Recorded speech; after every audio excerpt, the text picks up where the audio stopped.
Oi, meu nome é Letícia Conde. Eu gostaria de caminhar e conversar, caras almas. Eu gostaria de fazer uma breve caminhada. Em primeiro lugar, eu peço desculpas pelo meu sumiço. Eu não estou na minha casa e no começo do ano, no fim do ano, realmente não me era requisitado fazer os trabalhos aqui do canal. E no início do ano eu fiquei doente, eu quase fiquei afônica, eu perdi a voz e portanto não havia nem condições de gravar. E de toda forma eu estou fora de casa há um tempo, todo o começo deste ano. Então eu peço perdão por esse meu sumiço, por essa minha omissão, mas que logo será recompensada se Deus permitir e assim quiser. Voltaremos às nossas caminhadas. Hoje é algo rápido que eu gostaria de tratar apenas porque eu sinto saudades e eu sinto necessidade também e já me toca voltar aos trabalhos aqui. Então não reparem aqui em tudo diferente. Logo logo estarei no meu cantinho para as nossas aulas. Esta não se pretende uma aula, não há essa intenção, é apenas uma breve caminhada a respeito de Plutão em Aquário. Então, para que falemos dos astros, oremos. Pater noster qui es in celis, sanctificetur nomen tuum, adveniat regnum tuum, fiat voluntas tua sicut in cielo et in terra. Panem nostrum quotidianum da nobis hodie, et dimitti nobis debita nostra sicut et nos dimittimus debitoribus nostris. Et ne nos inducas in tentationem, sed libera nos a malo. Amen. Ave Maria, gratia plena, Dominus tecum. Benedicta tu in mulieribus et benedictus fructus ventris tui, Iesus.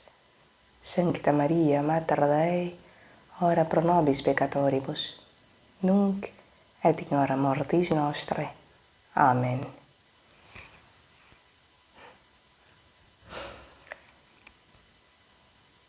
Eu espero que todos tenham tido boas festividades. É claro que desejei e oro por todos, e desejei um Feliz Natal, e espero que esteja sendo um belo ano novo, um ano que se começa maravilhoso, e que esta maravilhosidade se estenda durante ele inteiro. Bom, meus queridos, tentarei ser breve, coisa que para mim muitas vezes é difícil. Enfim, Plutão logo mais chega em Aquário. E o que isso nos mostra, O que isso nos traz em termos de coletividade e possibilidade individual de trabalho? Nós sabemos que prognósticos não são possíveis e não são admitidos aqui, em termos de que os astros não são para nos predizer algo que não possamos, junto de Deus, transformar ou, enfim, ter das nossas escolhas, ou algo que nos tire o nosso livre-arbítrio, ou mesmo que se sobreponha à própria vontade de Deus. São instrumentos. Os astros, assim como nós, assim como todas as coisas, são instrumentos divinos nas mãos de Deus para que a vontade de Deus seja feita. Então, que acima de tudo a vontade do Pai seja feita através de seu Filho e do Espírito Santo que nos enche e nos movimenta, nos dota realmente dos dons necessários para que a vida aconteça. Mas quando falamos de Plutão, justamente falamos do Espírito Santo, justo? E do Espírito de Cristo também. Sabemos que Cristo é o novo Adão e que Plutão ele tem uma relação muito próxima a Adão. Plutão, um planeta congelado de vulcões gelados, os vulcões de Plutão, eles não cospem lava, eles não cospem fogo, eles cospem gelo. E um Plutão totalmente congelado, não se diz na astrofísica ou astronomicamente planeta. Aqui falaremos planeta. Eu peço essa licença poética, Aqui é um lugar poético e não um lugar estritamente científico. É de ciência celestial e, portanto, poética. Então, não estamos falando de planeta em termos de cientificismo do mundo, tá? Mas é um astro e, portanto, uma composição no nosso mapa, um astro, um planeta no nosso mapa, que tem um peso relevante, porque ele carrega justamente a inconsciência. É tudo aquilo que nós carregamos e portamos de inconsciência adâmica, de uma matéria telúrica que cai nessa inconsciência e que é feito de uma matéria vil e inconsciente, de tal forma que enquanto no Jardim do Éden, enquanto obedecendo a Deus, não é que se tivesse uma plena consciência, uma plena capacidade como em Cristo. Nós conhecíamos e tínhamos um contato pessoal com Deus, mas não era um contato pleno. Eu insisto sempre em dizer que a condição do Éden, assim como a condição até mesmo dos próprios anjos, ela não é plena sem o próprio plano de Deus acontecendo na encarnação de seu Filho, né? No sacrifício de seu Filho, salvação dos homens através de seu Filho e ressurreição. Então, a plenitude das coisas não era conhecida. A vida é conhecida, assim como uma mulher grávida conhece seu filho desde a concepção. Assim como o pai, se ele tem uma verdadeira ligação aprofundada e apropriada com esse filho e com sua mulher, sua esposa. Então,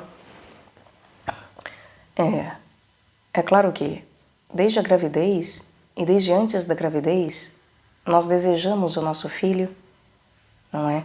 E inclusive devemos fazer amor visando o nascimento desse filho, buscando a manifestação da vida, porque já o amamos antes de concebê-lo. Então, antes de ser colocado, ser inseminado, gerado, ele deve ser amado e desejado, conhecido desde o coração. E do coração, das vias do coração, aí sim, ganhar as vias baixas para a materialização e corporificação, encarnação, o nome que se dê a esse nascimento manifestado de fato. É claro que não basta a vontade do homem, já sabemos, requer a vontade de Deus. E Plutão nisso tudo, ele está então relacionado a uma noção adâmica, a uma espiritualidade que desde Adão, desde o Jardim do Éden, desde quando estávamos lá, ela, por mais ideal que fosse, ainda assim não era plena. E com a queda, tudo se agrava, obviamente, de tal forma que aquilo que já não compreendíamos, que é as próprias águas, né, que abundam e que são essa manifestação da vida, se tornam congeladas como se caíssemos realmente numa inconsciência a ponto de esquecermos justo de Deus e das coisas todas que nos foram reservadas, preparadas e dadas. Então, Plutão ele traz toda essa inconsciência, toda uma característica de problemática, inclusive junto do signo de Escorpião, onde ele reside, que é lidar com os mais graves problemas da humanidade e da vida em termos gerais, incluindo os próprios anjos, que é a queda, né, a negação de Deus, o egoísmo e a soberba de colocar-se no lugar de Deus e um esquecimento que se propaga e se revela como um niilismo tal que chega às últimas consequências de fato, a ponto de realmente nos tornarmos apenas seres que não têm uma existência de verdadeira vida. Por mais que aquela centelha subexista em nós, se torna justo isso, uma subsistência, uma existência de subsistência, em que realmente é uma vida miserável. A miséria material não se compara à miséria espiritual na qual nos encontramos quando falamos de coisas desse tipo. Se nós já temos uma lástima que nos dói em termos de empatia quando vemos uma pessoa na miséria, deveríamos ter tanta ou inclusive maior capacidade de empatia e de noção da dor que é estar em miséria espiritual. É realmente de uma penúria e uma penalização e um pesar que são inenarráveis. E é por isso que, se mitologicamente a pênia, né, e a penúria se essa pobreza, se essa miséria do ser, né? Se ela se encontra com poros, com aquele que de alguma forma tem riqueza de algo que possibilita a manifestação das coisas e, portanto, por isso que, né, é um ser que se conecta fazendo um contraponto com a pobreza, com a penúria. Então, se poros é aquele que tem as coisas, que possui, né? Ao se entrelaçarem para originar Eros, como nos traz Platão em Um Banquete, se nós temos essas figuras todas entrelaçadas, sendo Eros, né? Aí o princípio do amor, o nível mais basal, mais básico do amor, e ainda assim que sem ele nada possibilita realmente ter um começo. Então nós vemos como que essa penúria do outro, né, quando vemos o outro nessa penúria, como que nós devemos ter essa porosidade a ponto de doar daquilo que temos, entregarmos aquilo que temos, seja em termos de esmola e matéria física, seja em termos de espiritualidade, para que realmente os outros possam desfrutar de um mínimo conforto do nascimento do amor. Entendendo que, é claro, não é porque o outro é miserável que o nascimento desse amor diz respeito apenas a ele, como se eu não precisasse, como se eu, tendo algo, já tivesse tudo. Eu não posso me iludir de que a minha porosidade, ou mesmo a minha riqueza, sejam autossuficientes. Porque isso não é o mesmo que ter do nascimento do amor, que parir o amor. Não é. E, portanto, eu não me basto. E a minha condição, só porque ela não é de penúria, ela não se basta. E devemos, é claro, num plano ainda mais ideal e metafísico e abstrato, subjetivo, enfim, que na verdade é extremamente objetivo, porque a espiritualidade ela é muito mais concreta e objetiva do que o cientificismo deste mundo. Ainda assim, quando vamos para esses planos ainda mais elevados, devemos compreender, é claro, através da lei da dualidade, que a penúria ela habita em todos nós, né? Todos nós somos penúria, apênia e poros. Todos nós somos pobres e ricos. E é justamente esse intercâmbio entre uma coisa e outra, o entrelaçamento de uma existência em mim e outra, é que vai realmente ter uma crucialidade de eu conseguir vivenciar isso também fora, né? Quanto mais ajustamos as relações fora, mais elas se ajustam dentro. Quanto mais elas se ajustam dentro, elas também se ajustam fora. São concomitantes. Nós temos, às vezes, uma preferência, e no mundo, às vezes, certas coisas são necessárias para que haja um começo, de fato, em que eu consigo palpabilizar e compreender o que está acontecendo, né? Ter uma iniciação apropriada, mas é sempre concomitante. Não é só fora, não é só um ritual externo, assim como não é só dentro ou um ritual interno. Ambos. Como Cristo nos traz, né? Em São Paulo, enfim, da fé e das obras. Então, ambas são necessárias. Sem uma não há o caminhar com a outra. É claro que há prioridades e uma hierarquia em termos de atividade, de quando estamos em atividade. Mas na contemplação e para o contemplativo, para o místico, não há diferença. Que é o grau em que São Paulo chega de falar que justamente em Cristo não há homem e mulher, gentil, judeu, enfim, não há diferenças. Né? Não há primeiro e segundo lugar. Não há dualidades que não se conectem e não se unam em sagrado casamento. Não há oposições. Há apenas complementaridades. E é muito importante conhecer isso. Então, quando falamos de Adão, falamos de um âmbito que não é pleno e que deve passar para a plenitude.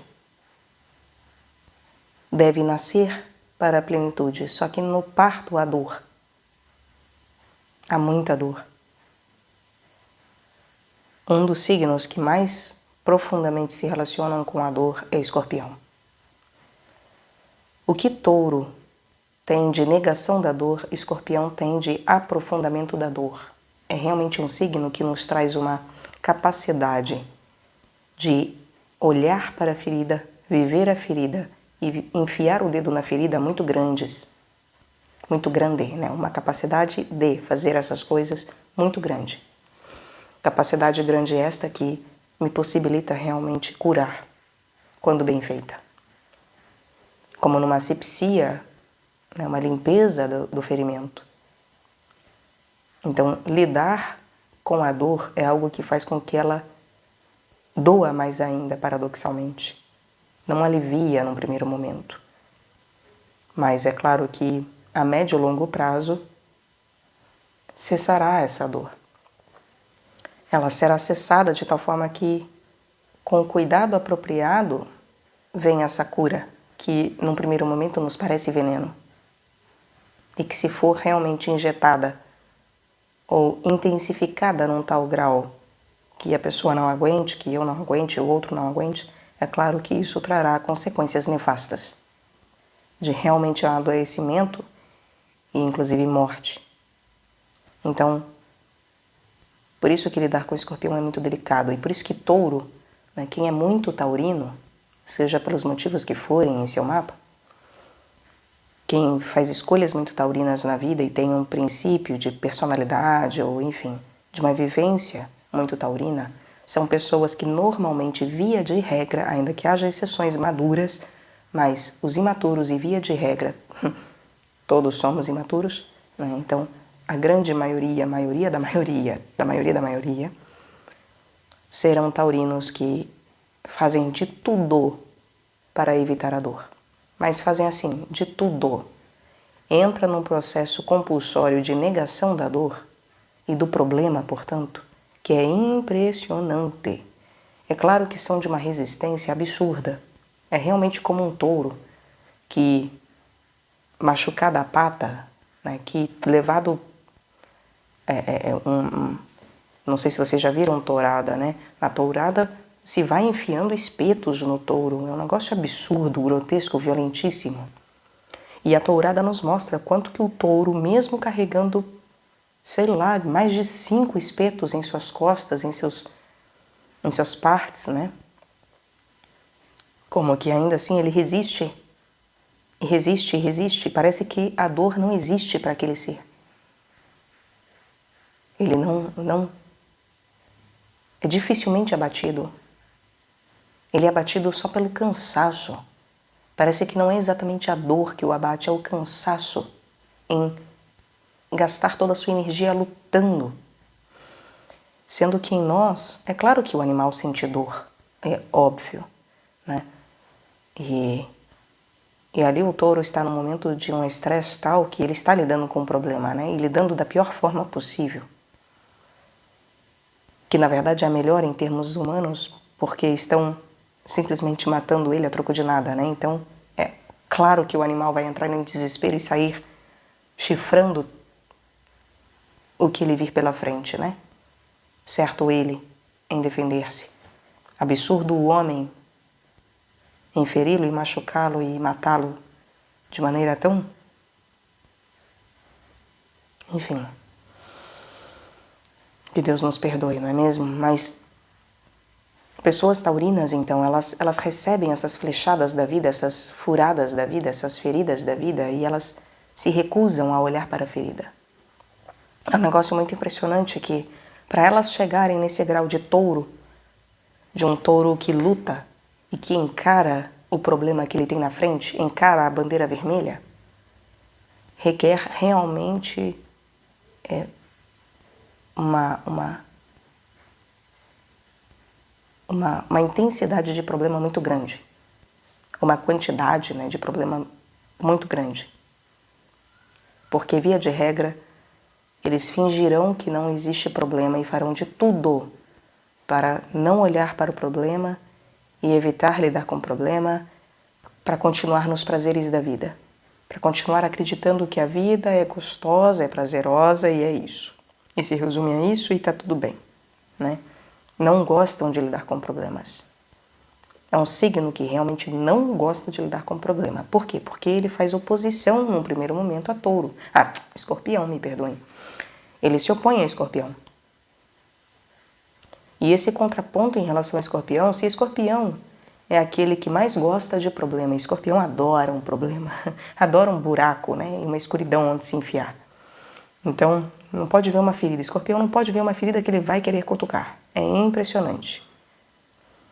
E se alimenta de mortos, né? Se alimenta de coisas em putrefação. Vive em meio à putrefação. Então, aquele que faz o contraponto com isso, é claro que ele vai evitar essas coisas ao máximo, porque ele é justamente o oposto. Então ele não vai querer lidar com nada disso, de jeito nenhum, mas nem nunca. Então é um eixo muito complicado, porque é um eixo que gera uma inconsciência muito grande e que lida com dores muito grandes, que lida com problemáticas da vida que são realmente cruciais para o nosso crescimento, porque são de transformação. E precisamos ter claro que, enquanto oposições, isso significa que estamos infantilizados, imaturos, estamos atrasados, estamos, enfim, né, em falta aí com o nosso trabalho. A partir da hora que amadurecemos e começamos esse trabalho e o casamento entre Touro e Escorpião vai se dando, nós vamos observando como que esse eixo, né, ele me mostra que a transformação que ocorre em Escorpião, ela não ocorre sem Touro. É impossível uma pessoa, por mais escorpianina que ela seja, ela passar por transformação sem o signo de Touro do mapa dela, sem a Lua e Vênus, em especial. Vênus porque ela é que comanda Touro e a Lua porque ela se exalta em Touro. Então, quando nós falamos de Plutão, temos que ter tudo isso em conta. De que esse lado taurino, de eu não quero enxergar as coisas, eu não quero saber, eu não quero lidar, Plutão vai obrigar a lidar. Ele vai esfregar na cara. Só que acontece que ele não tem o direito, e ninguém tem o direito, de esfregar na cara um do outro os seus problemas. Eu não tenho o direito de falar dos problemas do outro, né? E apontar e acusar. Por isso que é um signo também muito satânico, muito diabólico, muito lucífero. Ele tem um peso realmente satânico e lucífero muito fortes. Muito fortes. Escorpião realmente pode acabar com a vida dos outros. Uma pessoa muito escorpionina, ela destrói as coisas ao redor. Ela verdadeiramente vai realmente destruir as coisas ao redor. É preciso ter muito cuidado. Sendo que, quando nós falamos, então, de Plutão, Plutão, ele é um acordar dessa inconsciência. Ele é como um controlador do que vai ganhar consciência e o que não vai. O que permanece inconsciente e o que vai se tornar consciente. Ele tem uma relação muito forte, então, com o Cristo e com o Espírito Santo. Com o Cristo, porque Cristo é o novo Adão. Então, ele é a nova condição nossa de consciência e de transmutação, transformação, ressurreição, de vida e morte. Ele é a nossa nova morte e nossa nova vida. Porque, em verdade, não há morte, e sim apenas vida. Mas nele a morte é vida, e, portanto, por isso nele, né, é uma nova morte e uma nova vida. Assim como ele vai carregar as memórias, né, é o memorial de Cristo. Então, tudo o que o Espírito Santo nos imbuir a fazer, nos movimentar a fazer, nos dotar de capacidade para imbuir em termos de responsabilidades, né? Todas as responsabilidades das quais Ele nos imbuir, todas as coisas, dons, graças que Ele nos der, todas as missões que nos forem imbuídas, nos forem concedidas, né? todo o nosso apostolado, que apostolado significa missão, né? Apóstolo é aquele que sai em missão, que vai em missão, que é mandado em missão. Então, tudo isso que tem relação com o Espírito Santo, tem relação com o Espírito Santo e com Jesus Cristo via Plutão, por quê? É para a nossa transformação, para o nosso amadurecimento, para o ganho de consciência, para o aprendizado, né? Do joio e do trigo em termos de consciência e inconsciência, daquilo que eu trago para a luz e aquilo que eu deixo nas trevas, aquele que vai para um fogo que queima, eterno, caloroso, caridoso, e aquele que vai para o fogo da geena, vai para o fogo realmente da queima de impureza, da queima que faz ranger os dentes. Então, Plutão, ele me traz o controle disso, ele vai me ensinar. E o Espírito Santo, como dizia, né, ele que nos habita enquanto o seu templo, nós que somos o seu templo, ou devemos ser o seu templo, ele, tudo o que ele nos leva a, é para a vida de Cristo. E por isso que Cristo e o Espírito Santo se tornam uma coisa inseparável um do outro. E por isso que eu só trabalho para Cristo se for imbuído do Espírito Santo. O Espírito Santo de Deus é aquele que me dota da capacidade verdadeira de um trabalho cristão. Sem ele não é possível. Não é possível eu pensar em ser um cristão ou ser um Cristo, ou Cristo se manifestar em mim de alguma maneira enquanto uma infinitesimal partícula, membro de seu ser, de seu corpo místico. Não é possível eu me imaginar sequer fazendo parte disso sem o Espírito Santo. E nós temos muita dificuldade porque o Espírito Santo, né, que nos é apresentado como uma pomba, nessa mansidão tão grande, essa pomba que voa o tempo todo junto de Jesus, né, e que é enviado como Paráclito, como línguas de fogo que descem sobre nós, etc. Então, todas as imagens que nós temos do Espírito Santo, elas são mutáveis, inclusive. Elas são alteráveis. Ele não se apresenta e não nos é apresentado como uma pessoa em si, né? O que torna algo, para algumas pessoas eu já percebi, né? Torna como algo tanto quanto difícil de personalizarmos e concebermos o que é o Espírito Santo, porque ele é movimento. O Espírito é como o vento, é movimento. E, portanto, quando estamos imbuídos do Espírito Santo, não é um controle rígido de faz só isso ou faz só aquilo. E por isso que não existe receita de bolo, que é um conceito e uma argumentação que se bate aqui, né? Eu bato nessa tecla, porque nós temos a tendência em querer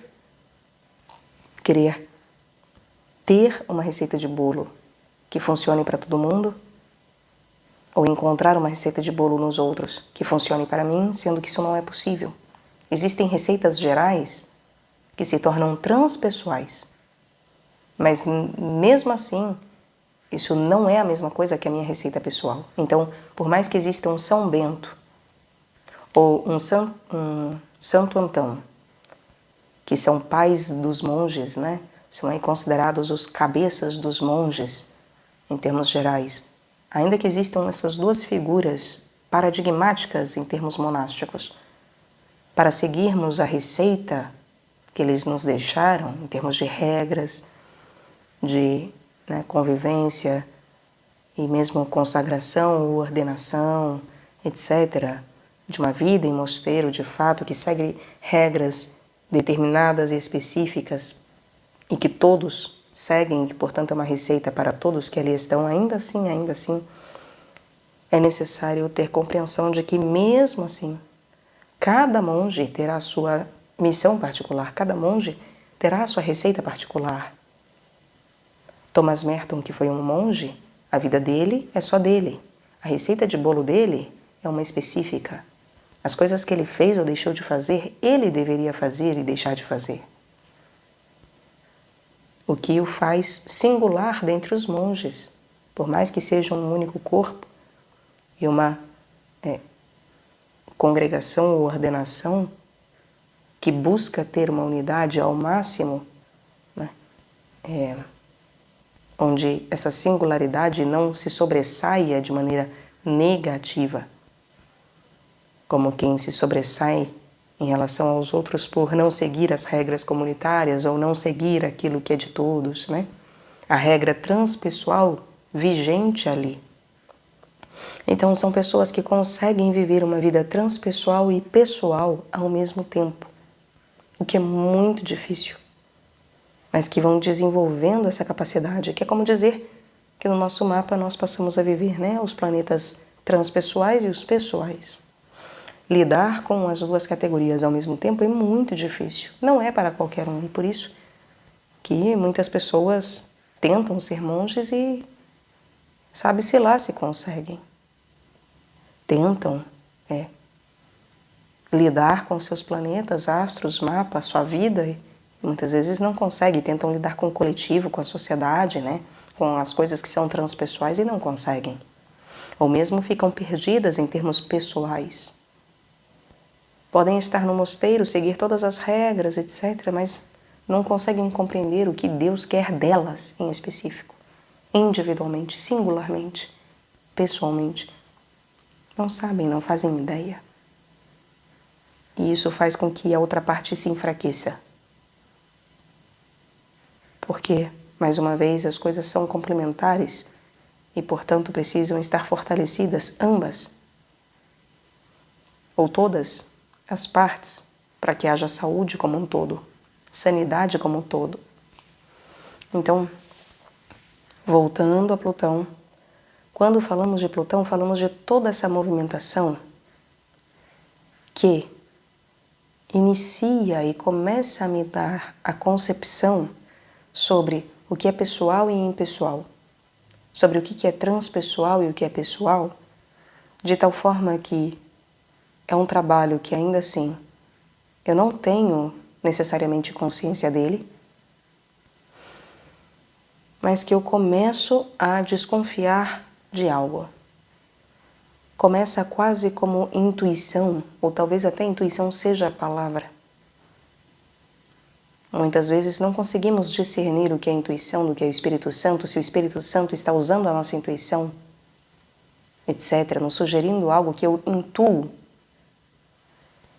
E o discernimento, então, né, daquilo que é sugerido por mim, o que é sugerido até pelos demônios, ou pelo Espírito Santo, é muito difícil. E por isso que a ação do Espírito Santo na nossa vida, ela é muito delicada e requer uma presença constante em termos de estarmos acordados. Porque se não estivermos, haverá dor, muita dor. Para aqueles que têm capacidade de arrependimento, né, passarão pela dor, como Pedro quando nega Cristo e depois chora, e chora amargamente. Então quer dizer, não é um simples choro, é um amargo de fato. É uma compreensão que é como o próprio livro que João fala, né? Que no começo parece um mel e que depois dentro de nós é um fel. Imagina, a vida com Jesus devia de ser um mel. Algo dulcíssimo e maravilhoso, em que eu me farto enfim, vivo maravilhosidades dulcíssimas. Mas que por fim, quando eu compreendo e vou digerir o que é aquela vida cristã, o que é a realidade de Cristo e de um apóstolo e de tudo aquilo que Deus está exigindo de mim, aquilo é amargo, porque eu não tenho capacidade de vivência daquilo. Essa aqui é a realidade. Porque eu não mereço, eu não sou digno. Porque é quase como se nós, tão pequenos, não tivéssemos assim, É uma sementinha de capacidade, né? É um grãozinho de capacidade, 1% ou menos que isso talvez, de capacidade de vivência daquilo. Então todo o resto dói, né? Pesa. Então Plutão, ele tem esse dever de, como o Espírito Santo e como Cristo que vem e nos acorda, nos chama para as coisas sérias e nos mostra a nossa ferida, e por isso que as pessoas o perseguiam e o queriam no morto, porque ele enfia o dedo na ferida, porque ele mostra, porque ele fala, porque ele acorda, porque ele chama. Ele não acusa, mas separa, discernindo cada qual, conhecendo os corações e não podendo, portanto, ser ludibriado, enganado. Não tem como a mentira pegá-lo. Então, quando ele nos traz esse caráter do Espírito Santo, que faz a vontade de Deus o tempo inteiro e não a sua, e que entende que fazer a vontade de Deus muitas vezes é um cálice amargo, é um livro amargo, é uma digestão amarga. Quando temos dessa compreensão por vários motivos, desde ser amargo por simplesmente ser, até ser amargo por uma incapacidade minha. Então, quando isso vem à tona, não é gostoso. Acaba com tudo que nós julgávamos como prazer, felicidade, alegria, gozo, júbilo. E nos provoca e nos chama, nos exorta a procurarmos a verdadeira vida, o verdadeiro júbilo, a verdadeira alegria, o verdadeiro gozo de vida. Sendo que o que acontece quando um Plutão entra em Aquário? Quem está acostumado com as caminhadas aqui do canal, a essa altura já sabe que eu bato na tecla e eu insisto e continuarei insistindo até que Deus me mostre que eu esteja errada, mas o que Deus me mostra o tempo todo é que nisto eu estou certa, não estou equivocada, é de que Plutão tem a sua exaltação em Leão. A exaltação de Plutão é em Leão. Por quê? Porque ele, tendo relação com todas essas coisas, com toda essa inconsciência e consciência e termômetro disso tudo, controle disso tudo, movimentação e transformação disso tudo, o que nós temos de mais inconsciente é o nosso coração. O que nós temos de mais involuntário é o nosso coração. E, portanto, quando Plutão reside em Leão, o que nós temos é a possibilidade de fazer com que a nossa inconsciência eu ia falar cardial, não é cardial, é cardíaca. Quando nós temos Plutão em Leão, quando ele passa por esse signo, nós temos a possibilidade doloridíssima, porque sempre será dolorido quando se fala de Plutão. Plutão envolve dor inevitavelmente. Então, quando ele passa por Leão, o que acontece é que aquilo de que somos inconscientes vem à tona. As nossas maiores inconsciências. As mentiras que carregamos, as mentiras que contamos, as coisas absurdas que carregamos no nosso coração, involuntariamente, inconscientemente, vem à tona. E eu passo a ver e conhecer que meu coração é involuntário. E passo a ter a possibilidade de ir enfrentando essa ferida doloridíssima que vem por meios doloridíssimos, porque Plutão em Leão não é gostoso. Não é legal como uma lua em touro, exaltada em touro, que pode trazer muito prazer e gozo, É claro que podemos falar então de um lado falso disso tudo, né?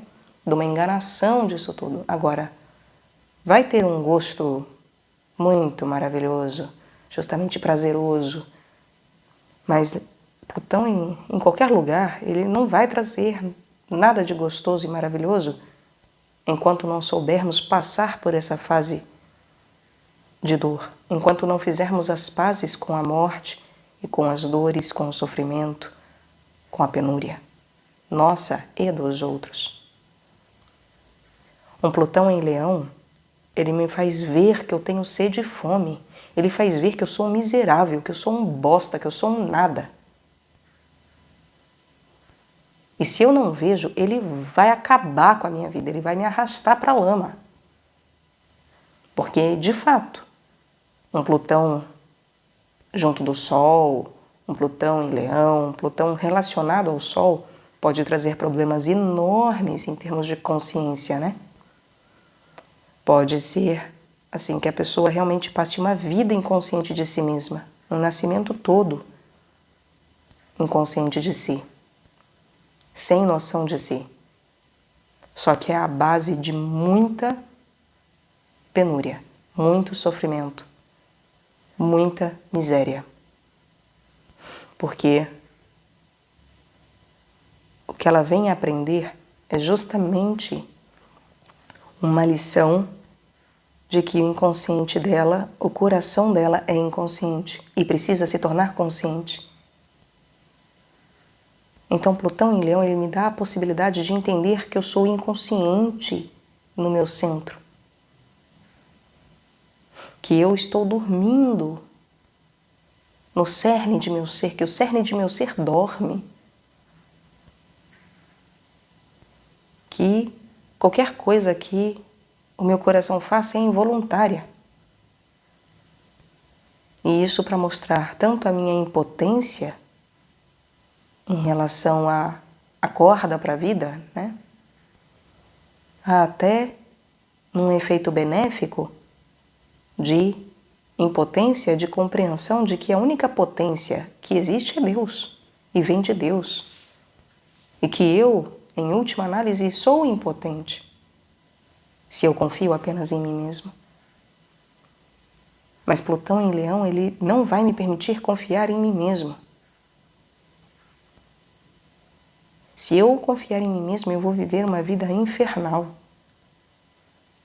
O meu coração será verdadeiramente cheio de trevas. Eu abrirei a boca, né? Ou eu abrirei a porta de minha casa, ou, enfim, onde quer que ele esteja, aí depende da casa física, né? Onde ele se encontra, a casa terrestre, onde ele se encontre. Aquilo vai se manifestar de cada vez que eu entro em contato com aquilo, que eu abro aquela porta de assuntos relacionados àquela casa determinada, aquilo vai se manifestar como trevas. Mas nada mais será que fantasmas que vêm para me alertar de, olha, acorda. É claro que eles não têm boas intenções. O inferno não está cheio de boas intenções verdadeiras. São falsas, mentirosas. Mas, de fato, a assombração e o escorpião que vem, a cobra que vem dessa obscuridade, precisa me soar como um alarme. Precisa. Se eu estou escutando uma cobra num jardim lindo e maravilhoso, eu preciso ter um alarme que me fale, tem algo errado. Eu vou buscar ajuda, eu vou perguntar para Deus, eu vou fazer alguma coisa, porque tem algo errado. E eu preciso lidar com isso. Como foi dito, coisas taurinas, né? Uma vida taurina, ou estar passando por experiências taurinas, vai fazer com que eu evite. Ah, é só uma cobrinha, é só um negocinho, é só... né? Não tem problema, assim. Ela tá lá, eu tô aqui. Vai achar que pode dividir a casa com coisas absurdas como essas. E numa boa, né? Que o problema não é nem dividir a casa, em termos de que se nós estamos em luta, se estamos dividindo a casa Para estar num bom combate, isso é uma coisa. Agora, simplesmente por dividir, por achar que não tem problema ter um imenso de um escorpião por aí isso já é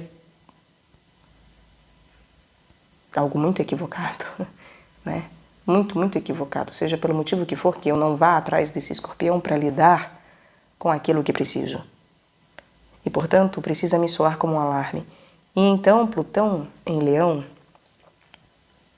ele me traz justamente a possibilidade de conhecer a minha consciência e inconsciência, sendo que a voluntariedade e involuntariedade na minha vida, consciência e inconsciência, são assuntos cardíacos, que se trata com o coração verdadeiramente. É um trabalho cardíaco e que precisa ser feito com o coração. No coração e através do coração. Porque senão não será possível. Então, falar da exaltação de Plutão não significa que a geração de Plutão em Leão tenha uma vida muito legal. Muitas vezes isso significa que é justamente as pessoas que passarão pelos maiores desafios, pelos maiores infortúnios, pelas maiores, enfim, atrocidades e tragédias, mas porque é um pessoal que escolheu justamente, acordar esse coração e que serve como um alarme, um aviso para nós todos. São gerações, que servem como um alarme. Então, muitas coisas podres vêm à tona. Nós ganhamos consciência do que somos inconscientes, com Plutão e Leão. O obscuro vem à tona e eu passo a conhecê-lo verdadeiramente. Eu manifesto aquilo de alguma maneira. Agora, obviamente isso não é fácil, porque muitas vezes vem através de guerras e de confrontos inacreditáveis. E aí falo o tempo todo de Plutão em Leão, por quê? Porque Aquário, onde ele está entrando já já, é o signo, primeiramente, oposto e, segundamente, complementar de Leão. O que quer dizer que ele, da nossa perspectiva aqui, do que se trata aqui de trabalho, ele estará em queda, o que, obviamente, não é nada bom. Vejam, Plutão em Aquário, se Plutão em Leão, por mais que venham guerras, significa que eu vou acordar justamente para o pior que há no ser humano, eu vou acordar para o pior que há em mim e nos outros. Eu vou conhecer toda a minha involuntariedade e voluntariedade e eu vou ser obrigado a escolher. Eu vou ter que, na marra, aprender, seja pela selvageria, pela brutalidade, pelo sofrimento, mas de alguma forma, eu vou ter que aprender sobre o controle, a regulação do meu coração e dos outros, a regulação do bem e do mal, a regulação de sombra e luz, a regulação através das minhas escolhas. Então, se traz tanta coisa pesada à tona e de difícil lida, o que parece justamente um paradoxo e uma contradição em termos de exaltação, porque nós tendemos a ver exaltação como algo, nossa, muito rosa e colorido e mundinho das fadas, Nossa, que coisa mais linda. Planeta exaltado. Maravilhas, bênçãos cairão sobre nós. Sendo que não é assim, Aqui nós sabemos que essas respostas fáceis e receitas de bolos que são astrológicos, esses bolos astrológicos que há por aí, isso não serve aqui, Aqui não é espaço para isso. Mas, tendo em vista, então, que essa exaltação, ela é pesadíssima, isso significa que Plutão em Aquário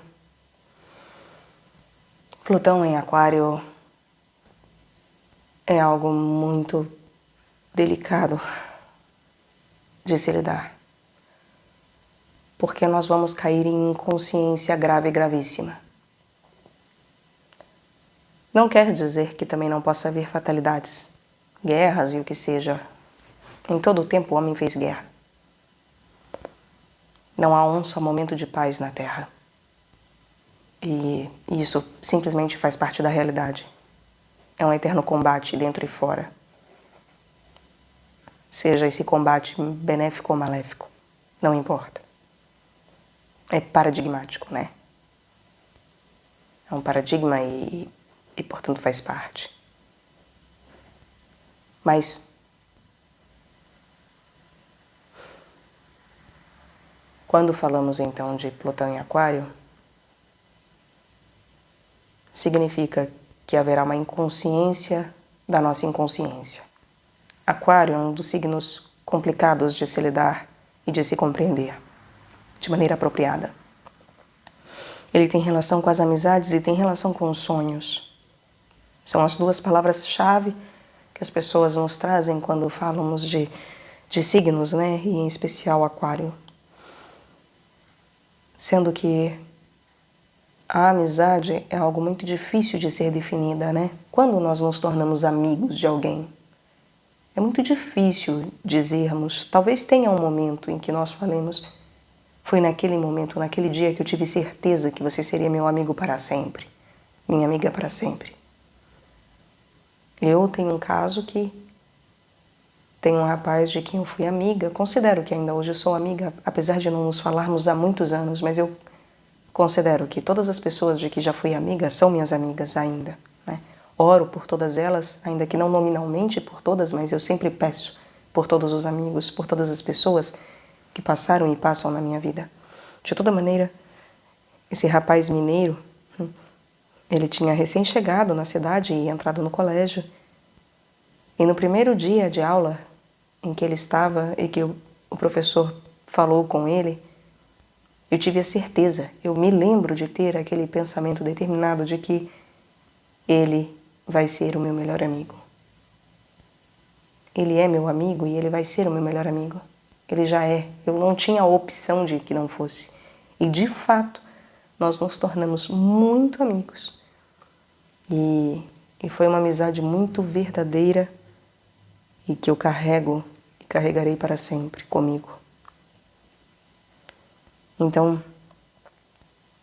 talvez, né, haja algumas amizades que nós sabemos em que ponto nós temos aquele sopro de realidade de ele e ela é meu amigo.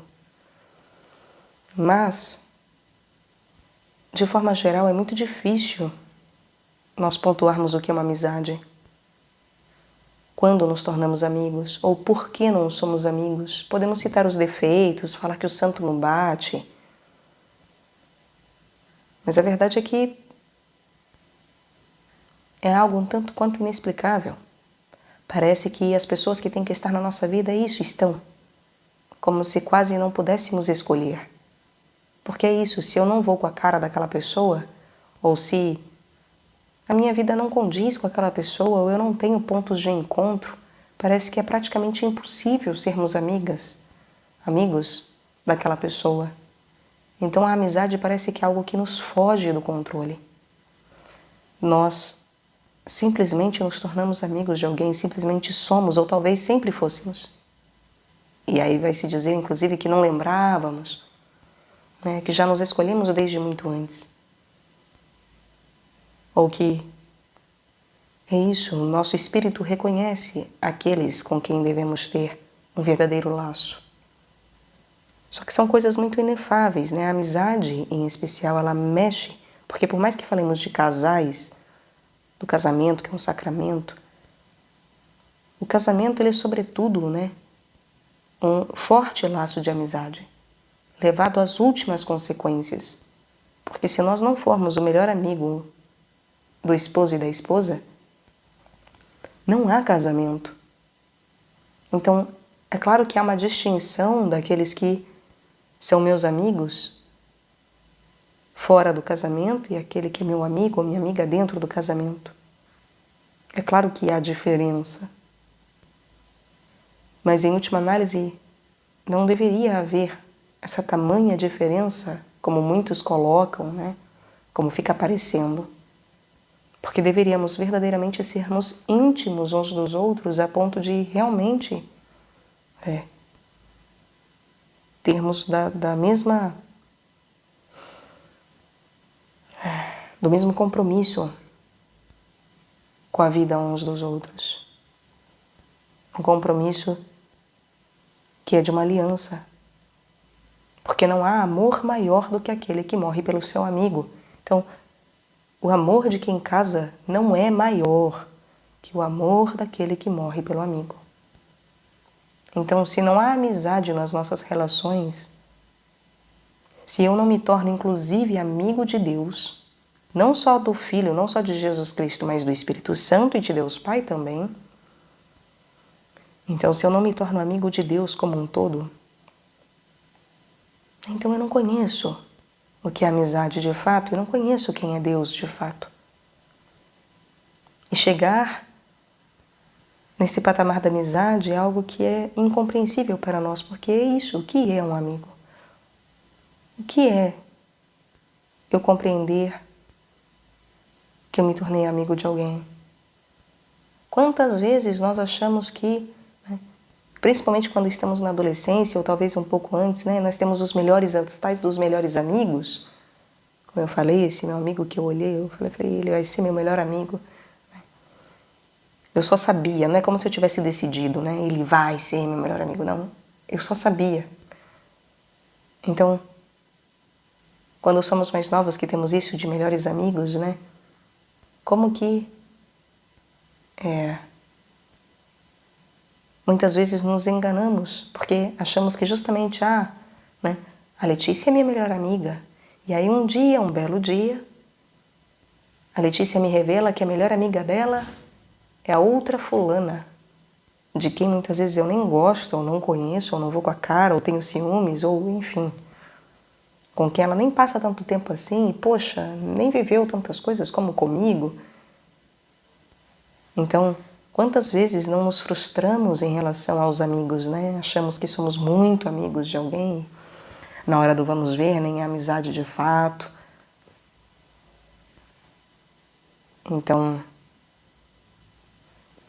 até compreender a nuance, do que é uma amizade que é estrita a uma necessidade de trabalho, por exemplo, e as várias graduações da amizade,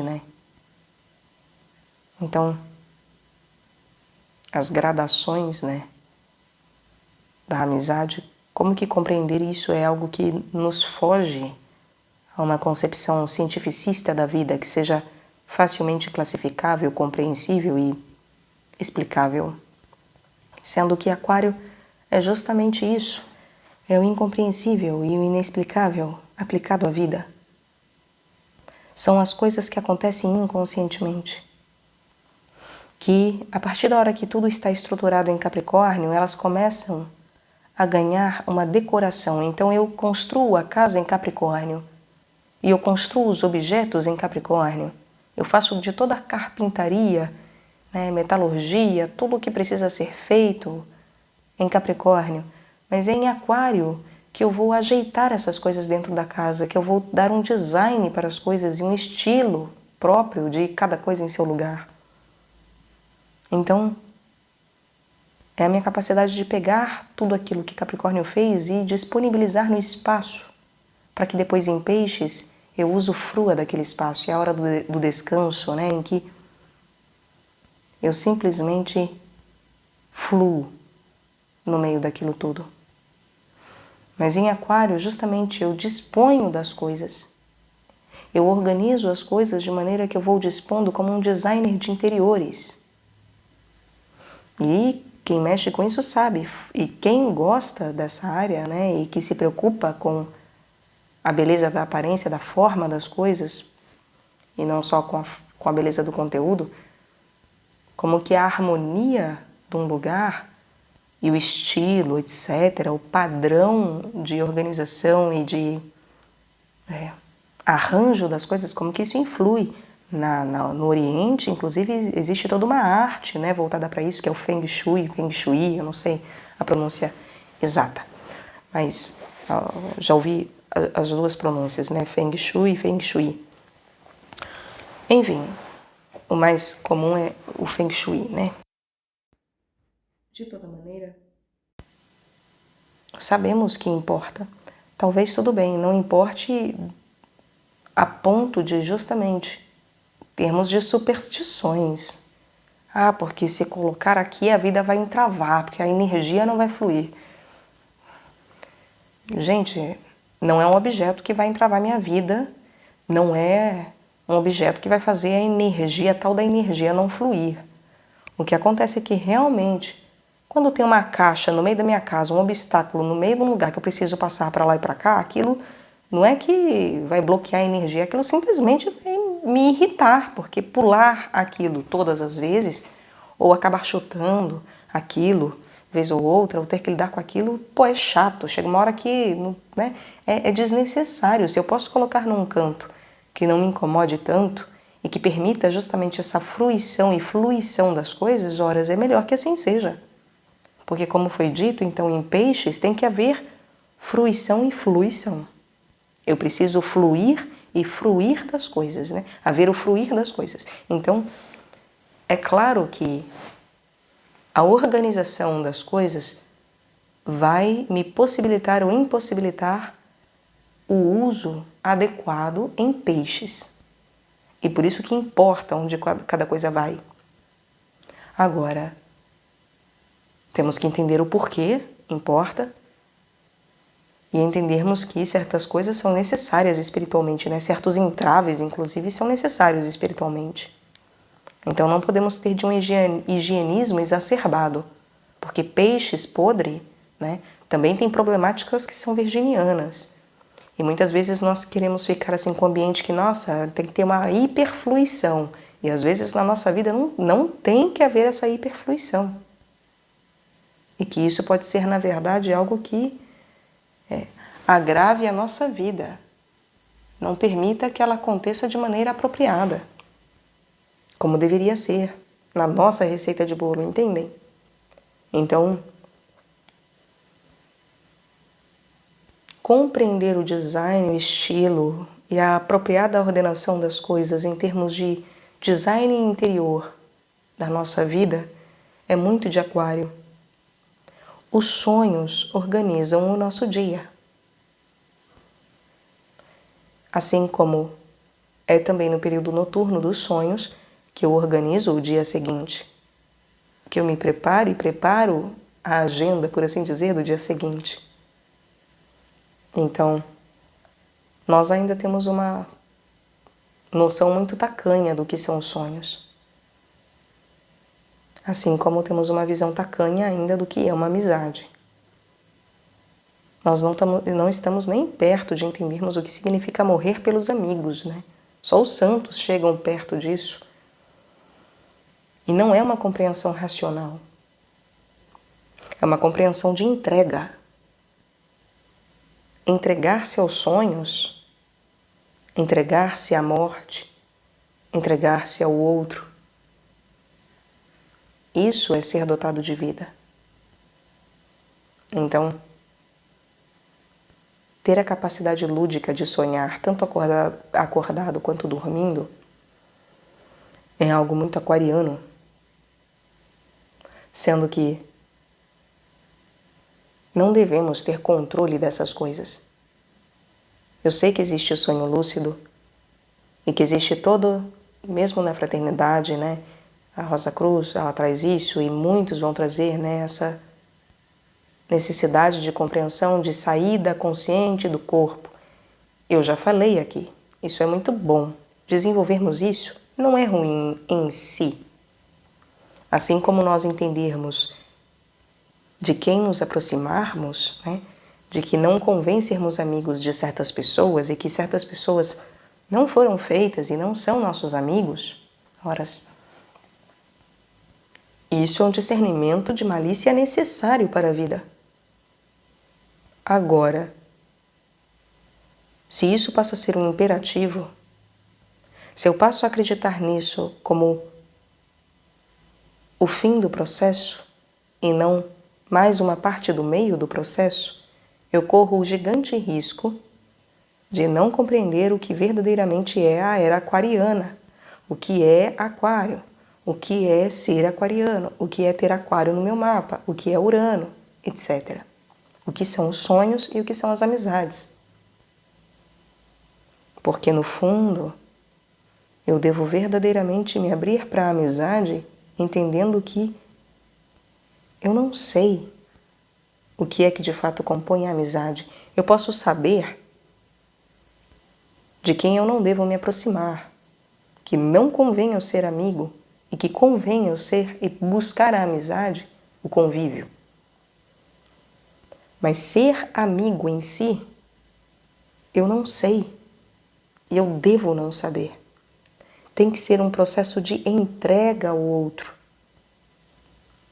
Assim como o sonho, a verdadeira organização do nosso dia e do dia seguinte não tem que ser apenas algo controlado a tal ponto que eu comece a acreditar que eu tenha uma onisciência das coisas, um autocontrole das coisas. E por isso eu já cheguei a comentar até em algumas caminhadas que o mais elevado é termos das palavras de Cristo. Vai dormir não é ter sonhos lúcidos ou sair conscientemente do corpo. O mais elevado é verdadeiramente entregar o espírito nas mãos de Deus. É abandonar-se nas mãos de Deus. Isso é o mais difícil. Dificílimo, na verdade. Dificílimo. Muito mais difícil do que sair do corpo conscientemente, mas muito, muito, muito mais difícil. Porque é verdadeiramente passar pelo processo de morte. Abraçar a morte como amiga. É verdadeiramente entregar-se ao desconhecido, aquilo que deve ser inconsciente, que deve carregar uma parcela de mistério. Não como se não haja um São João que não conhece a morte, mas que justamente não se conhece a morte por abraçá-la, por vivenciá-la de maneira que verdadeiramente nós nos damos ao mistério, nos damos a essa inconsciência das coisas, em entender que o controle não está nas nossas mãos, o controle é de Deus.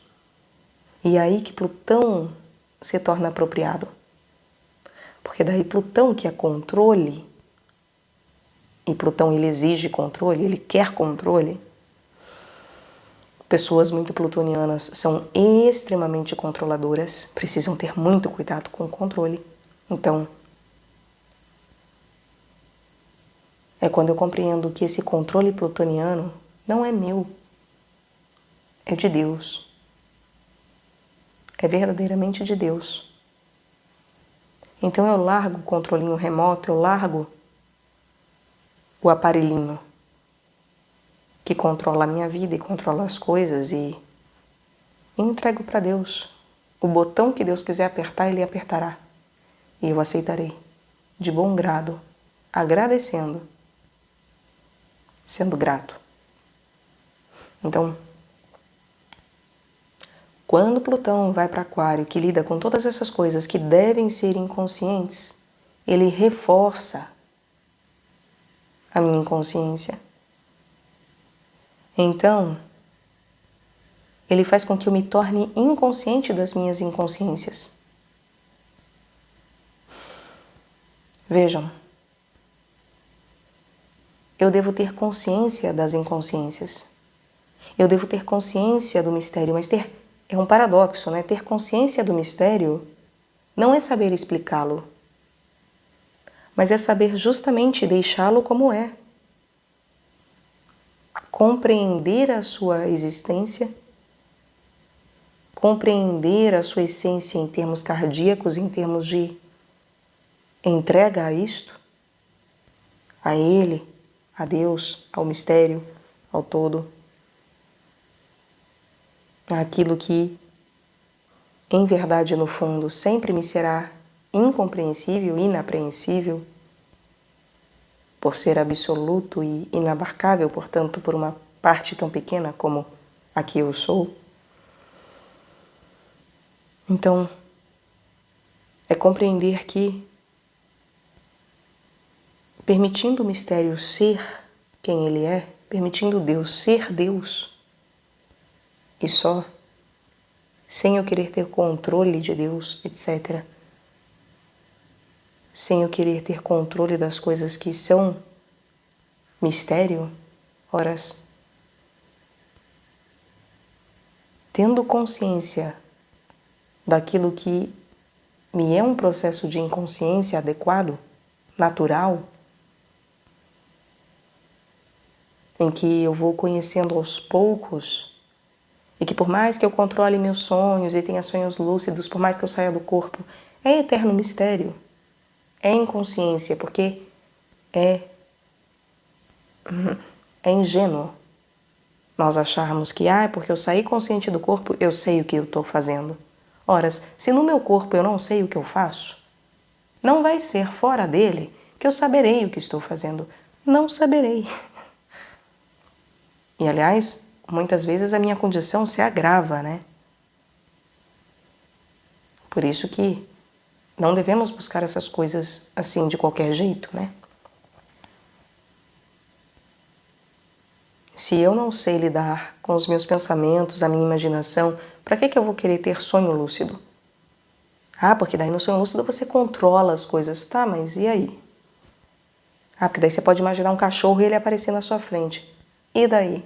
O que você vai fazer com isso? O quê? Então, ficar imaginando coisinhas aleatórias? Superaventuras, etc. E aí? O que se faz com isso tudo? O que eu faço com o corpo? Não adianta eu estar em outro tipo de materialidade, corporeidade, se eu não sei o que fazer com isso. Pode ser o meu fim, na verdade. Como eu disse, pode agravar a minha condição. E Plutão, quando ele vai em Aquário, ele faz com que tudo isso seja varrido para o inconsciente, de tal forma que eu vou, inclusive, acreditar que eu tenho noção do que acontece. O cientificismo, a materialidade, o materialismo vai, assim, ficar exacerbado. As coisas serão assim, chegarão num ponto tal, corre-se o risco de se chegar num ponto tal em que é isso. Eu acho que o inconsciente não existe, que sonhos são uma bobagem, que amizade não existe. Ou então que eu tenho pleno controle do que é amizade, que eu tenho pleno controle do que é sonho. Eu controlo, eu saio do corpo, eu tenho sonhos lúcidos, eu faço isso e aquilo. Os meus éteres, o meu corpo, o meu isso, o meu aquilo, o meu dos desejos. Porque, né, eu vejo, eu falo, aconteço. Porque eu sei de quem eu me aproximo ou de quem eu me afasto, conheço as minhas amizades e, no fundo, não sabe nada. Não consegue compreender que não sabe que... Não consegue compreender que não sabe que não sabe. Não consegue compreender que o que é inconsciente, ponto.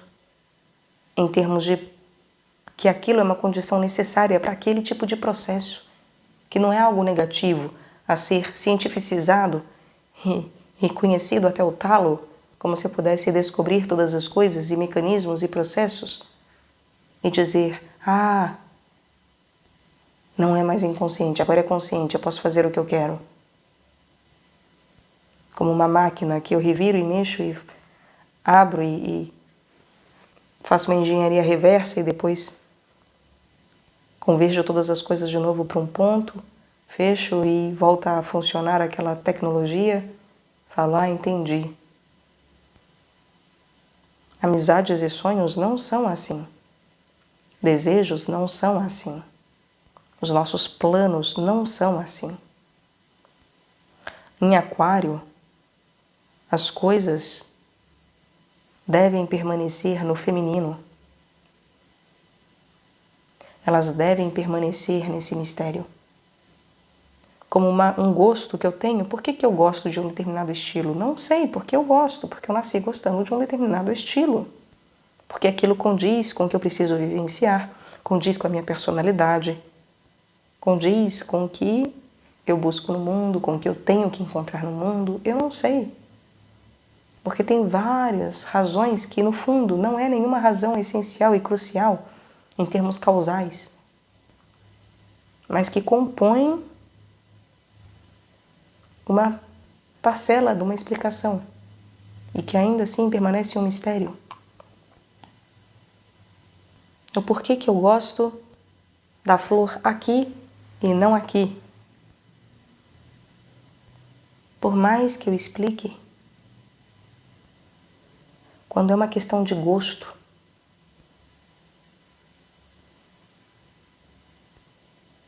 o sabor que está na minha boca, né, o gosto que sentimos dos alimentos, o sabor, não é explicável. Ele carrega algo de incomensurável em si mesmo. Já citei esse exemplo também em outros momentos, né? Não adianta eu falar do gosto da banana, senão falando prove a banana. Ah, como é que é um morango? Não há como explicar o sabor de um morango senão comendo um morango. Não há como explicar certas coisas senão vivenciando-as. Então, a vivência da amizade, a vivência do sonho, a vivência dos desejos, dos planos, do nosso próprio destino, em termos de uma vivência que justamente se desenrola na nossa frente, no contato com as coisas, na fluição em meio a essas coisas que foram nos dadas enquanto estruturas e organizações e itens através dos quais vamos passando e pelos quais vamos passando e interagindo. Então, tudo isso não é explicável em si.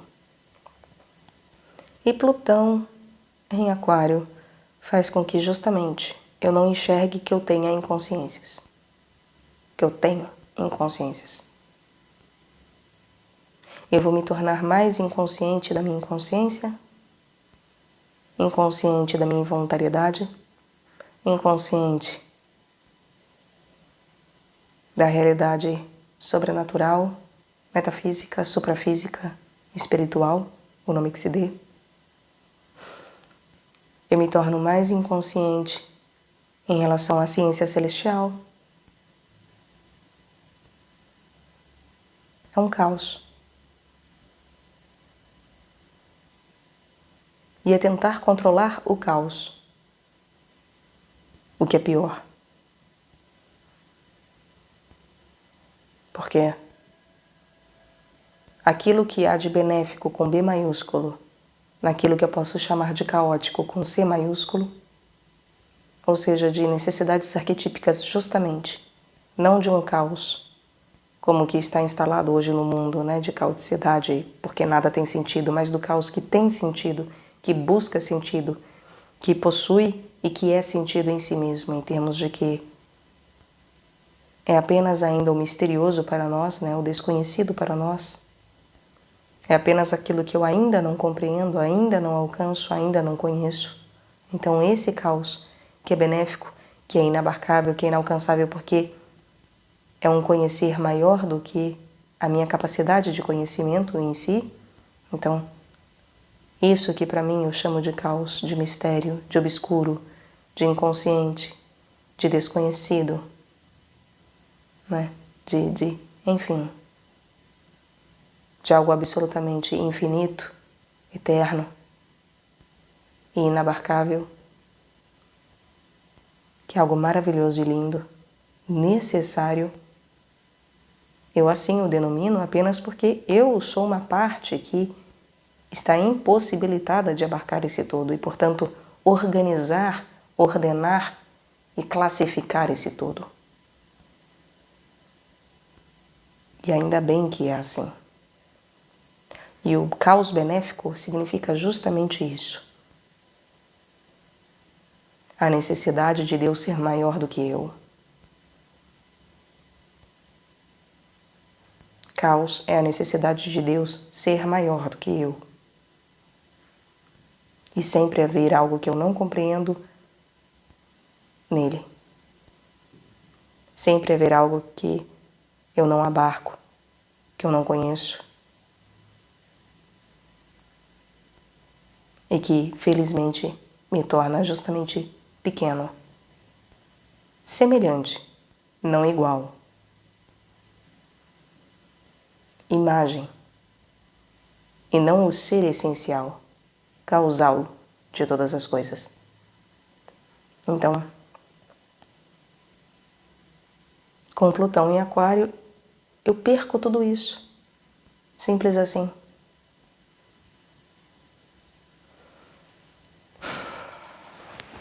O controle do inconsciente, o controle do caos, o controle dos sonhos, o controle dos desejos, o controle das amizades. A ansiedade generalizada, aumentada, será muito aumentada se não soubermos nos cuidar.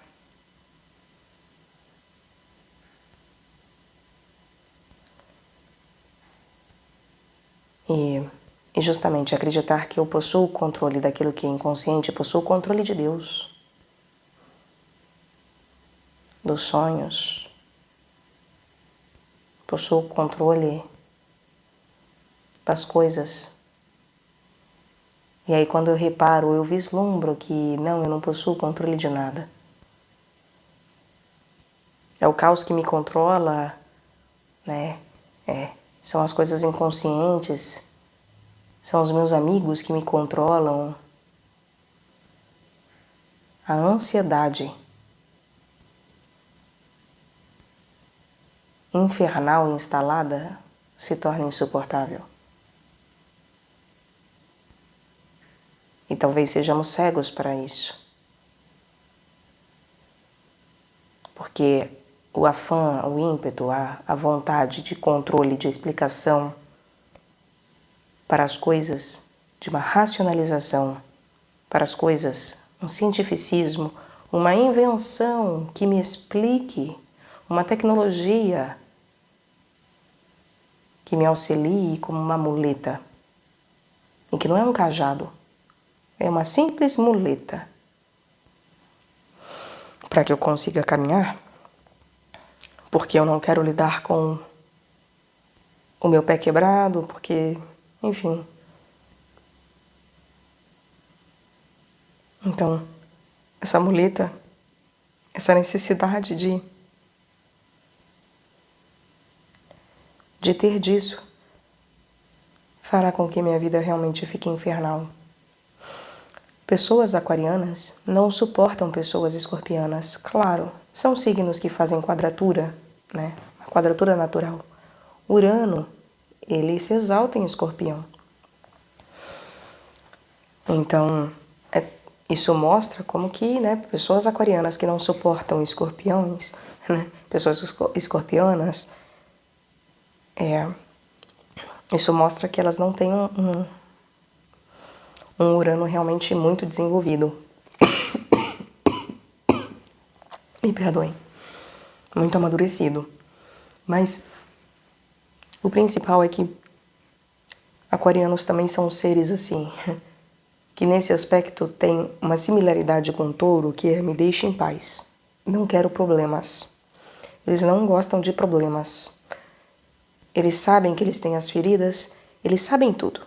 Né? Eles sabem de suas feridas, eles sabem das suas coisas, eles sabem das suas limitações, mas eles não querem ninguém falando delas, apontando para elas, né? Enfim.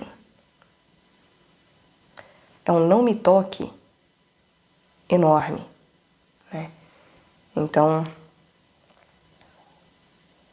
Com Plutão em Aquário, isso se torna um grande problema. Quando nós achamos que controlamos o nosso inconsciente, nós passamos justamente a achar que eu não sou inconsciente de nada. Ou não há uma inconsciência que eu não consiga perscrutar e explicar e compreender. Então, as consequências de um Plutão em Aquário não são necessariamente fisicamente pesadas, sabe? De guerras ou coisas extraordinárias. Mas em termos espirituais, traz agravantes realmente sérios em termos de geração e de vivência coletiva em geral. Porque justamente eleva a ansiedade, agrava o cientificismo e a materialidade, o materialismo, e faz com que, ainda que eu tenha contato com o inconsciente, eu me acredite controlador daquilo.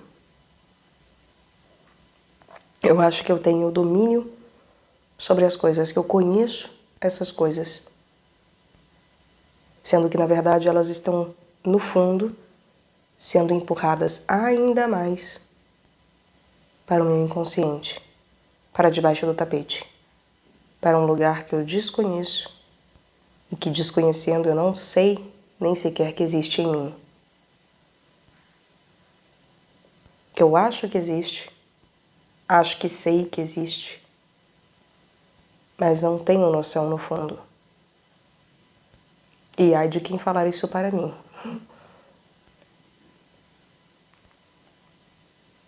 Então, tenhamos prudência e tranquilidade. Cuidem da ansiedade, cuidem da prudência em termos de materialismo exacerbado. Então, cuidem da vossa ansiedade, do vosso controle, da inconsciência, dos sonhos, das amizades. Cuidem. E cuidado com o cientificismo exacerbado em relação a essas coisas. O achar que conhece muito bem essas coisas. Porque se Plutão tem relação com o Espírito Santo e com Cristo, com uma vivência cristã de um novo Adão, porque eu sou imbuído do Espírito Santo e vivo em movimento, em transformação, buscando a transformação última, que é a de ressurreição. Então, com Plutão em Aquário, se Aquário é uma casa de inconsciente pessoal e coletivo, aliás, assim como Peixes, horas, a tendência é de que haja toda uma geração inconsciente do Espírito Santo, que acha que conhece, acha que controla, acha que sabe, talvez nem isso, talvez verdadeiramente ignorem, verdadeiramente sejam inconscientes ou empurrem para o inconsciente, num sentido realmente de não quererem saber não quererem ter nada com o Espírito Santo. E com uma vivência verdadeiramente cristã, em que se busca a Cristo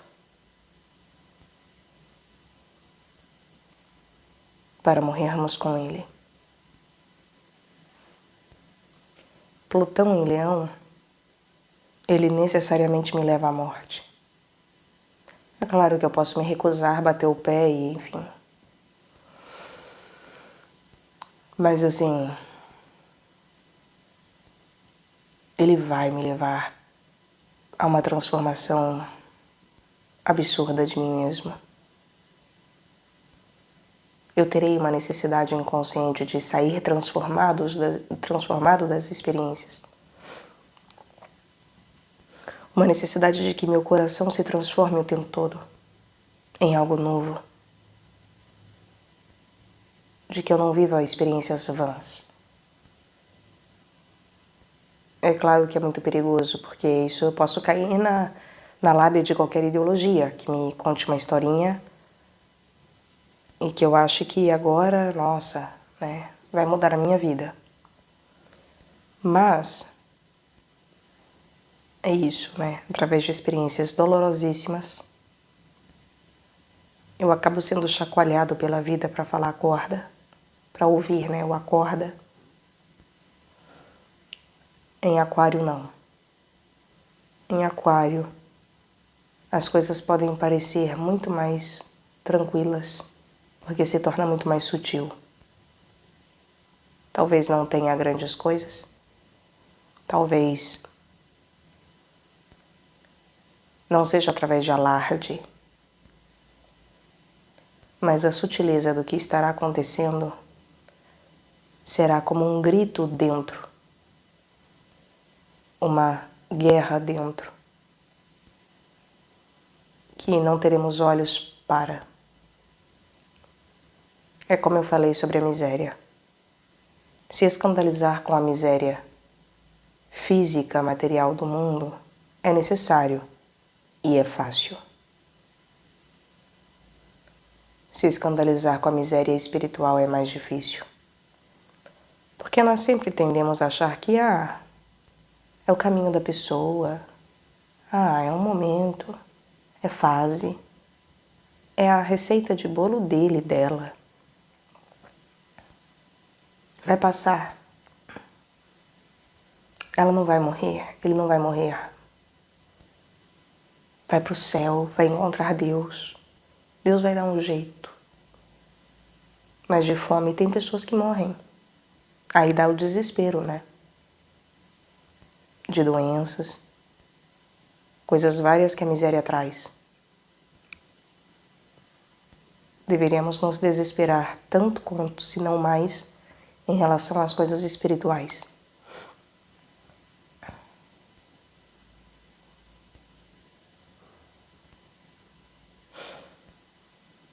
Com Plutão em Aquário, quem tem olhos de ver vai ver o desespero.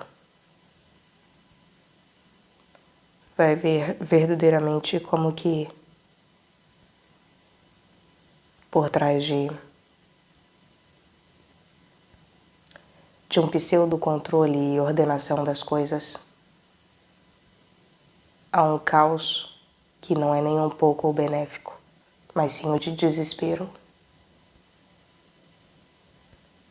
E como que a tentativa de controle das coisas que são incontroláveis é um grito de desespero humano. É um pedido de socorro. É algo verdadeiramente, na verdade, desumano. Porque nos coloca numa fragilidade gigantesca, revela nossa fragilidade gigantesca, com todo mundo acreditando que é forte, que é cientista, inventor, que encontrou alguma coisinha, um botãozinho mágico para transformar a vida alheia, controlar a vida alheia. Controle de mídias no talo. Controle da vida via tecnologias no talo.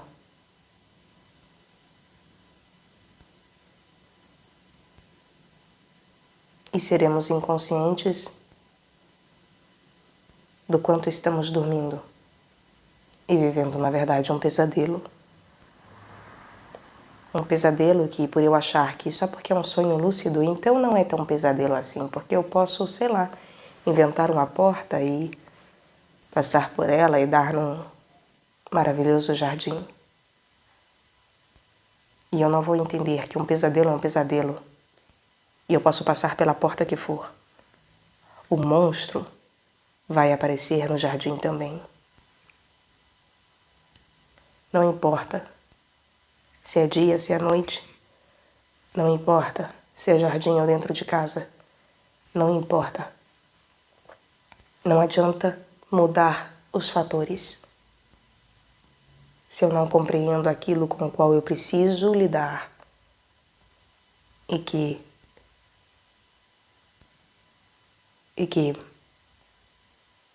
me traz aquilo que é incontrolável, que é um fator que realmente, absolutamente, eu preciso ter uma capacidade sobre-humana e, portanto, eu preciso do auxílio de Deus para que se possa ultrapassar. E por isso entregar ao Espírito Santo é verdadeiramente permitir que o Espírito Santo seja aquele que me guie na minha inconsciência das coisas. Pode ser algo maravilhoso,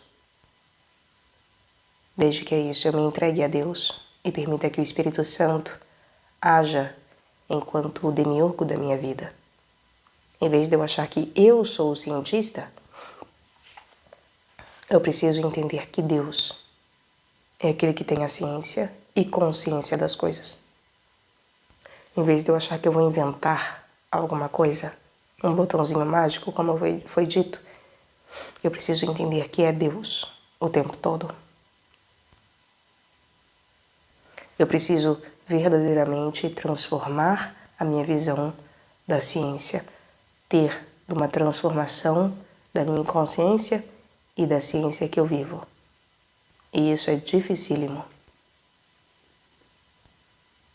Dificílimo.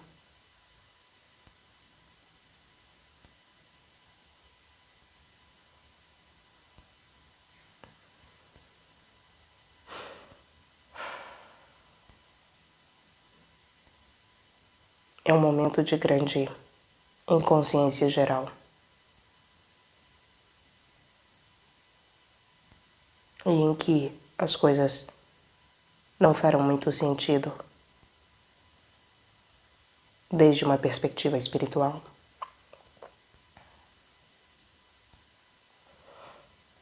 Em que o meu calcanhar de Aquiles verdadeiramente vai sofrer uma dor terrível. E é preciso ter cuidado para se lidar com isso. O meu calcanhar de Aquiles será exposto a uma dor infernal. E lidar com a dor faz com que nós queiramos, especialmente sob o viés aquariano, queiramos justamente controlar o incontrolável. Sendo que às vezes é preciso apenas permitir que a dor aconteça. E não ficar tentando controlar o incontrolável.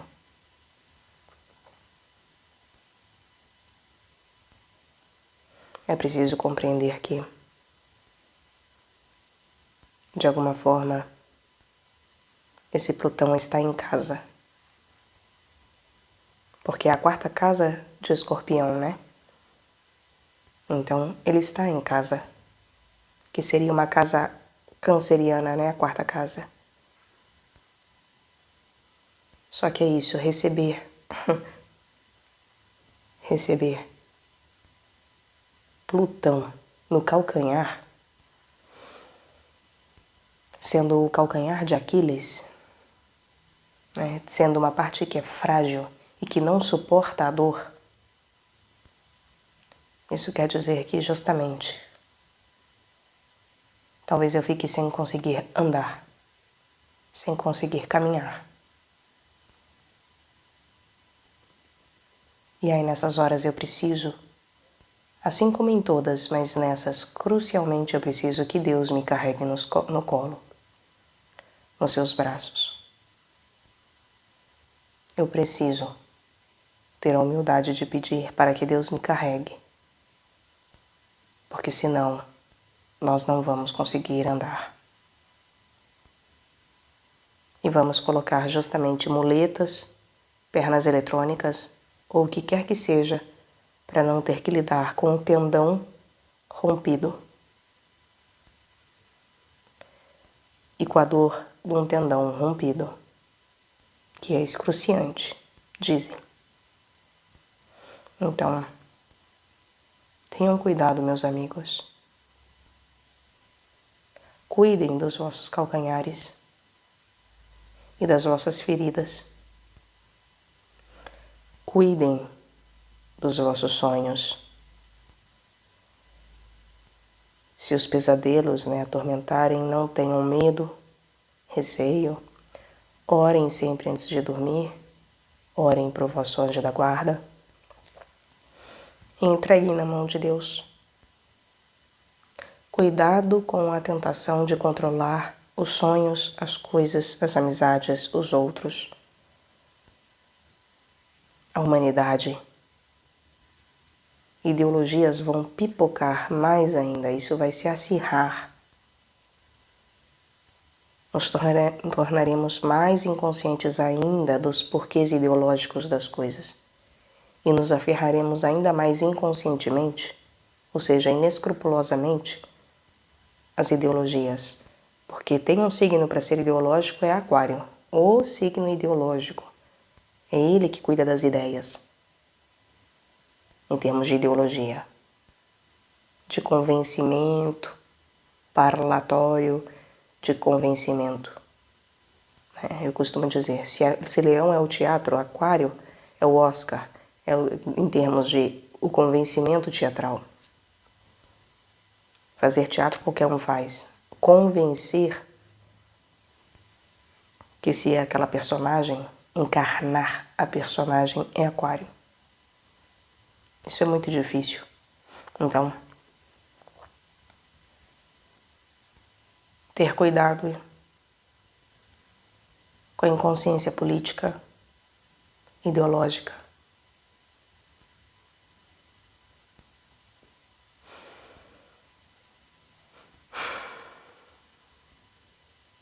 E entender que somos inconscientes e que a inconsciência, ela faz parte.